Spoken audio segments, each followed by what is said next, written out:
Middle east से आई ऐसी खबर जिसने पूरी दुनिया हिला दी है। ईरान के सुप्रीम लीडर अयतुल्ला अली खमेनेई की मौत। क्या सच में तेहरान पर हुए हमले में उनका अंत हो गया? अगर हाँ, तो अब ईरान की सत्ता किसके हाथ में जाएगी?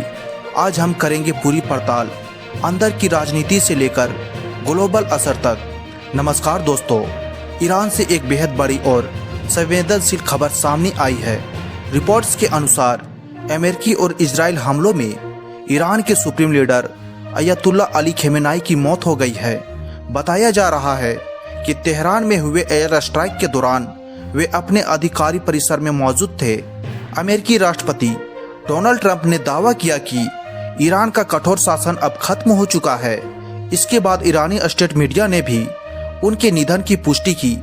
सुप्रीम नेशनल सिक्योरिटी काउंसिल ने घोषणा की कि हमले के दौरान वे शहीद हो गए। रिपोर्ट्स के मुताबिक उनके परिवार के कुछ सदस्य भी इस हमले में मारे गए। खमेनेई कौन थे? अयतुल्ला अली खमेनेई पिछले 36 वर्षों से ईरान के सुप्रीम लीडर थे। उन्होंने 1989 में रुहुल्लाह खमेनेई की मृत्यु के बाद सत्ता संभाली थी। इससे पहले वे ईरान के राष्ट्रपति भी रह चुके थे। उनके कार्यकाल में ईरान का परमाणु कार्यक्रम तेज हुआ, IRGC की शक्ति बढ़ी, हिजबुल्लाह और हुती जैसे प्रॉक्सी नेटवर्क मजबूत हुए। अमेरिका से तनाव चरम पर रहा। 2022 के महसा अमीनी आंदोलन जैसे बड़े विरोध प्रदर्शन हुए। उनका शासन लंबा और विवादों से भरा रहा। आर्थिक प्रतिबंधों के बावजूद सैन्य शक्ति बढ़ी। अब उत्तराधिकारी कौन? अब सबसे बड़ा सवाल, सत्ता किसे मिलेगी? सबसे प्रमुख नाम सामने आ रहा है, मुज्तबा खमेनेई, जो खमेनेई के बेटे थे। मुज्तबा को लंबे समय से पर्दे के पीछे की ताकत माना जा रहा है। कहा जाता है कि वे IRGC की महत्वपूर्ण नियुक्तियों और खुफिया ऑपरेशन पर प्रभाव रखते थे। हालांकि उन पर वंशवाद के आरोप भी लगते रहे हैं। ईरान की व्यवस्था में सुप्रीम लीडर का चयन 88 सदस्यों एक्सपर्ट असेंबली करती है, परंतु विश्लेषकों का मानना है कि इस बार IRGC की भूमिका निर्णायक हो सकती है। कुछ अन्य वरिष्ठ धर्मगुरुओं के नाम भी चर्चा में हैं, लेकिन सैन्य समर्थन किसे मिलता है, यही निर्णायक होगा। जंग का नया दौर।